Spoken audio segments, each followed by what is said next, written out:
Well, guys, we made it through another Chicago Bulls season. I've been a Chicago Bulls fan since 1997. It is currently 2026. That means I've been a Chicago Bulls fan for 29 years. That is 80% of my lifetime. I've seen a lot of different iterations of the Chicago Bulls, and I'm not exaggerating when I tell you guys this current iteration, the post-trade deadline iteration of the Chicago Bulls, my most hated iteration of this team that I've ever seen. I could not stand watching this team at the end of the year. And I know people will be like, well, what about the early 2000s? Those were pretty dark times, that post-dynasty time. You're right, they were dark times. I was a kid. I couldn't contextualize what I was watching. And I will tell you, I was a big fan of Elton Brand. I was a big fan of Jamal Crawford. I even liked Jalen Rose, Eddie Curry, Tyson Chandler. I had hope for those teams. And then Kirk Heinrich, Ben Gordon, Luol Deng, they came in, they turned it around. People will point to the post Derrick Rose, Jimmy Butler years, and they'll be like, those were pretty dark times. They were dark times. I enjoyed those teams a lot more. At least I had Lauri Markkanen putting up stats. I had hope for him. I had a little bit of Wendell Carter Jr. stock. I was a massive Kobe White fan at North Carolina, so I was happy to see him. People have forgotten how good he was the last 15 games or so as a rookie. Things were really looking bright for him as a rookie there. He was closing games strong, closed that season strong. Even the end of season March Madness runs that we got from guys like Sean Kirkpatrick, those were way more fun to watch than what Colin Sexton did in March this year, putting up stats, leading us to meaningless wins. So I just flat out hated this version of the Chicago Bulls, and it's a big offseason for them going forward. There's going to be a new regime, and we're going to see what happens, man. Whenever a new regime comes in, no player is safe, and that should absolutely be the case when it comes to a 30-win team like the Chicago Bulls. A lot of people, they talk untouchables, and we can't move this guy.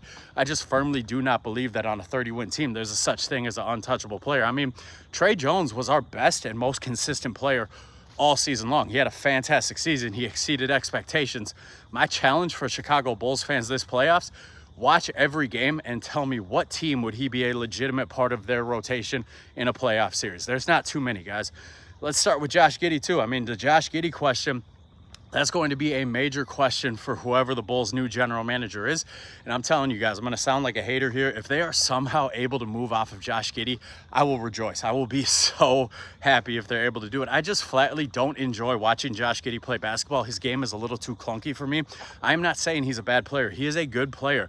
My problem with him is he might be the modern version of Zach LaVine. Now, I know you guys are saying their games are not remotely similar.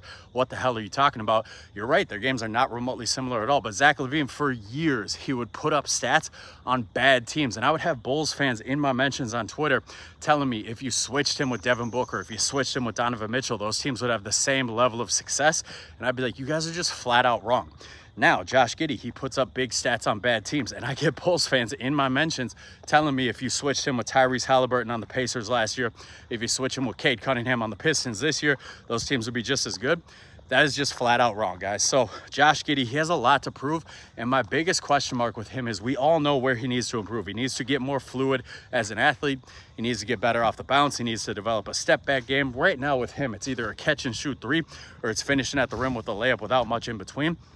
My biggest hesitancy is a lot of those things he needs to improve on. They're just natural athleticism things. Very rarely do you see a guy after the age of 21 become a more fluid athlete. That just doesn't happen.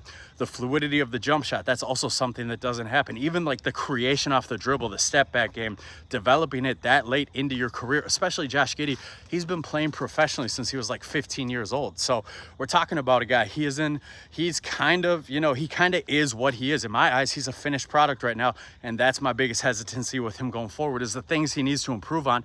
They're just things that you either kind of naturally have or don't have, and he doesn't have them. Modest Buzelis, my biggest question mark with him is his shot diet. He shot 51% of his attempts this year were from three. That's terrible for him. He should not be shooting that high of a three-point volume shot diet. He's a downhill finisher. He's great around the rim. That's where the majority of his looks need to come. The problem is he can't create those looks for himself right now. It all needs to come off rim runs. He needs to get stronger.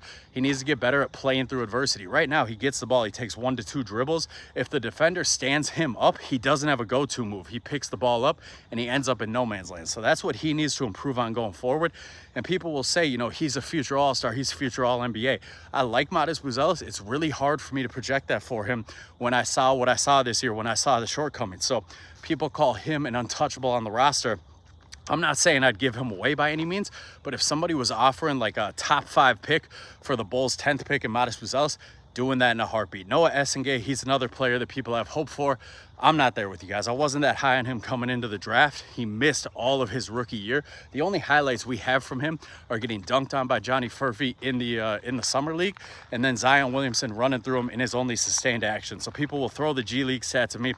Sorry, guys. I just saw Mac McClung barely look like an NBA player after winning G League MVP. G League stats are essentially meaningless to me. So, you guys, you're going to call me negative. You're going to say that I'm rage baiting. I'm not negative. I'm not rage baiting. I'm just very realistic with where this team is. This team has been serving us steaming piles of dog shit for years now. There's hope on the horizon with a new regime coming in. My hope is that this team looks drastically different when tip-off hits next season.